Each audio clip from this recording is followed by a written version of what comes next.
Miracle. Miracle. Family. Welcome to the Miracle Family Podcast. With me is Inez, Marky. I'm sarahxmiracle, and we welcome you to join our family because we're here to share with you not just things that we've gone through, but also questions people have asked us, and in the hope that you will find hope and healing maybe, and maybe some entertainment. And so we would appreciate it if you share it and subscribe to our podcast. So today, what are we talking about? Well, you told us the stories, or rather we told the audience the stories of the last few births, right? So Inez, Leon, Aaron, in anticipation for this baby's birth. But there is also a stillbirth. So what do you want to ask me? How did you feel giving birth to Nadia? How did I feel giving birth? What was your dominant memory? Yeah. So how it felt like in a stillborn experience was completely unlike any other, because in the first place, you don't really expect that you would have to do it. I mean, nobody expects that you have to give birth to a baby that's already, in a sense, not alive. And it started from, actually, it was a Monday. I remember I went for what was supposedly a routine checkup, and they didn't do a scan. They just did, that Doppler sound thing where they find the heartbeat and then they just say, okay, the baby's heartbeat is like 130, 135 beats per minute. And that was the Monday. And then I remember Tuesday I had a very busy day and I lay down at night. And normally babies kick more at night, like they move around and stuff. And I felt it's a bit quiet, hey?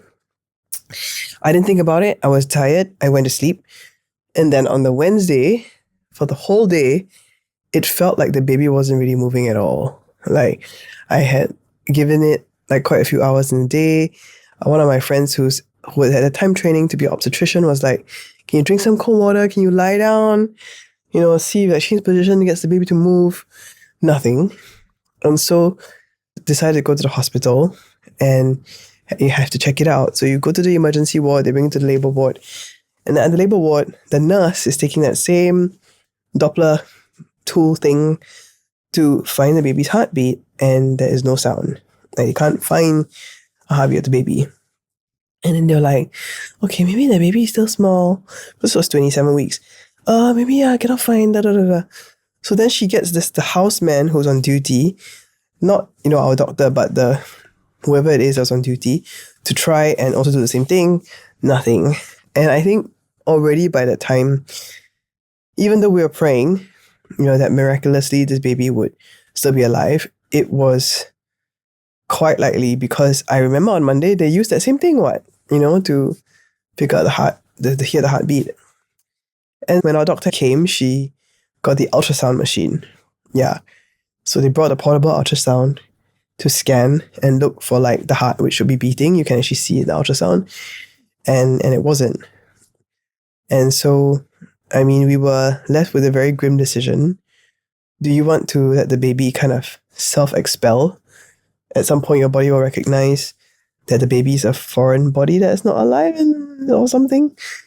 Or do you want to induce the baby to come out? Do you remember that? Mm-hmm. What else do you remember from that night? There's a lot of tears.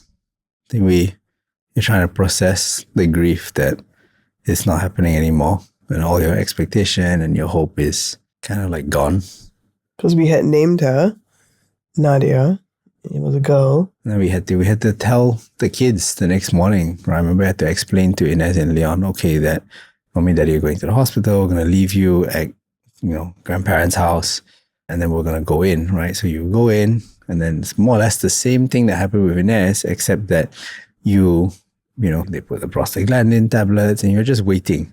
You're waiting, and the wait is forever. It just feels like so we even went longer back than on before. the Wednesday to get our bags and all that, and then Thursday morning had to check in, and then they start the process of putting in prostaglandin tablets, which in the last episode was explained is meant to be a hormone that actually causes contractions and causes the baby to come out. We started at 9 a.m. and I think every 3 hours or so they came to put in new tablets. Nothing was happening, so the whole entire day went by. 9 p.m. So 12 hours went by, midnight went by. And I think at about that close to midnight point or something around there, like I started feeling like a lot more pain. Yeah, and so we had to call for an epidural. And then the worst thing is that this epidural was not working well. There was like a spot on my left that was still feeling contractions. So everything else was numb except this part. It was so irritating. They And would then adjust it. yeah, they come and adjust it and like tweak it and move it around. It was so uncomfortable and it was so painful. And then you finally fell And asleep. yeah, I fell asleep. Yeah. And then at some point, like we woke up, it was past 2 a.m. I think she was born at 2:20. At some point, we woke up and realized that the baby was coming out like spontaneously because I was not pushing. And it was just like epidural and the body doing its thing with the hormones. And it's like, yeah, I didn't really push the baby. And the baby was very small. She weighed less than 900 grams, like 800 plus only at 27 weeks. Wasn't much Did to you see look the at. baby come out? Yes, I did. What was that like? Well, the bag didn't break until the very end. Oh, was it? Yeah. So at one point, it was just like the bag trying to emerge. Oh. So they give the baby to you and you're looking at the baby and it's like, it's really small. I don't know how to explain. Like, when regular babies come out, they're a little bit more Robust, hefty yeah. and robust. And I think the thing that was the most, it was deafening, which was the silence. Because normally when any baby is born, or healthy baby is born anyway, right? Obviously they don't scream and shout in the womb, right? But when they come out, they need to take their first breaths, right? And so actually they breathe in the air and then they expel the air, and what you hear is right, because that's them breathing, right? That sound, the crying sound, is actually a good thing, right? But in this case, obviously there was none of that, right? So the silence was was just deafening. Everybody was very somber in the room, right? I remember the nurse and the doctor wasn't even there because it was really, really early in the morning. There. So the person that delivered it was kind of like the houseman on duty sort of thing, right? They're there as a kind of a standby, right? So she did what she was supposed to do, and then she handed us the baby, and then she looked at us, and there's nothing that they can really say, right? In those moments, it's like, what do you say? I mean, if I was in her shoes or any of the other nurses' shoes, there's really nothing that you can say other than I'm really sorry, But yeah, you look at the baby and then they very kindly, they say, okay, let us take the baby away. We'll weigh the baby. And I mean, we held the baby for a while and looked at the baby. She had very long legs, skinny long legs like you. Yeah, so that was that. And then we asked them she to quite sharp nose. We asked them to give us like handprints, right? They couldn't do the hands, they only did footprints. Yeah. And then they tried to put the baby in the dress, which was way too big, right? Somehow they tried to put the baby in the dress. I don't know for what. Did they give the baby to us in the dress, or they just no just tried to put the baby in the dress? Yeah, I can't remember. And then basically what they do is when you're done, when you feel like you've made peace with that in your own way, you give them back the body of the baby, and then they wrap it up in a way, and it gets taken to the morgue, which is another part of the hospital. At least in where we were, the easiest way to access it is via this massive underground series of tunnels. Which was fascinating. So the very next day, we stayed one night because it was very late already. And the next day when we left, I had to go and claim the body of your sister.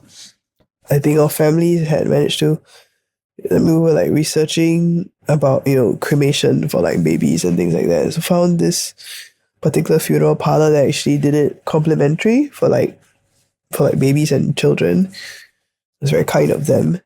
Yeah, so they actually organized had a simple service at Mandai, right? But I think the most painful part of that was like the waiting, because we knew already that the baby was gone. We knew that the baby wasn't, it was already with Jesus, but it was us having to reckon with the emotion of like, why did this happen? Like, and to this day, I think we cannot explain why. There's no logical explanation because the baby was healthy. I mean, it's suspected that it was like a cord accident because the baby was a bit small. And the cord was around baby's neck. But even then, it's like, why does that happen? Like, there's no logical reason.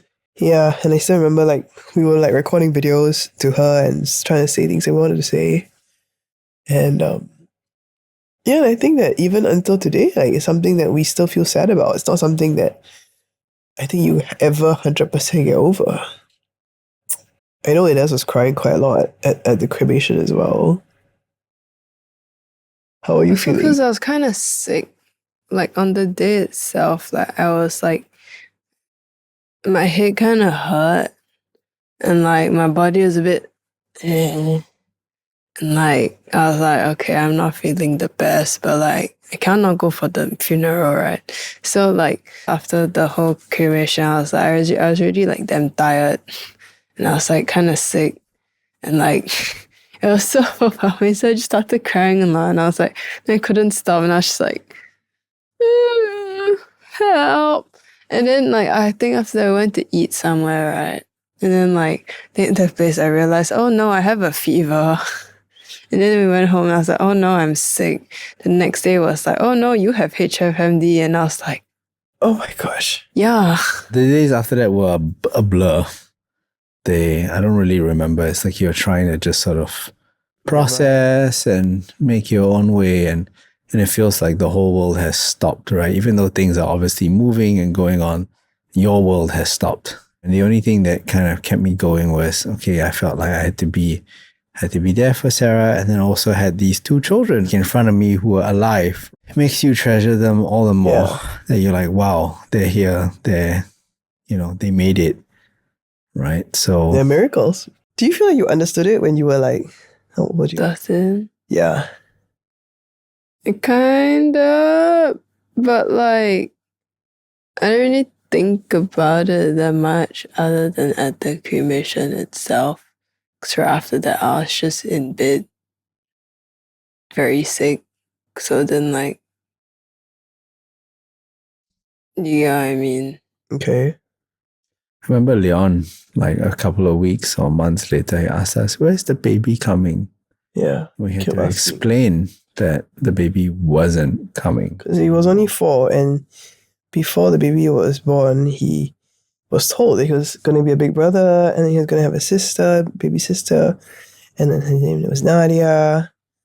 I mean, definitely one of the lowest moments, I guess, in the life of the family, and not something that we wish would happen on anybody.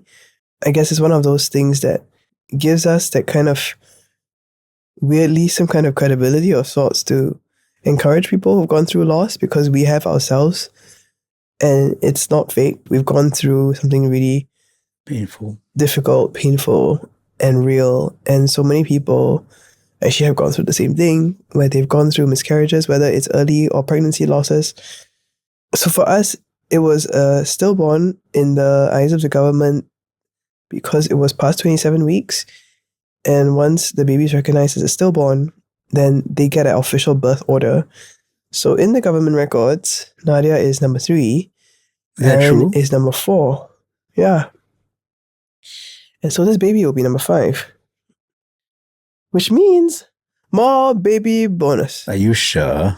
Okay, maybe not more baby bonus, but like a higher cap to the co-contribution, the co-savings account or something like that. Like a higher cap. So instead of a $10,000 cap, I think they give you 15,000. Something like that. Really? Okay. Don't confirm until it happens. Yeah, well, I mean, it's good that, in some way, Nadia's still recognized and she's not forgotten. I mean, for those of you who have felt that you have lost babies, no matter how early stage or late stage, these lives were real. They had names and they were lives. And even though not with us, I mean, we have the hope that one day we'll see Nadia, I guess. Her name means hope, actually. Okay, and on that very hopeful and somber note, we will say our goodbyes. Until the next episode, see you guys. Thank you for listening to the Miracle Family Podcast. We'd love it if you would share, subscribe, and rate this podcast so that more people can join our Miracle Family. See you in the next episode.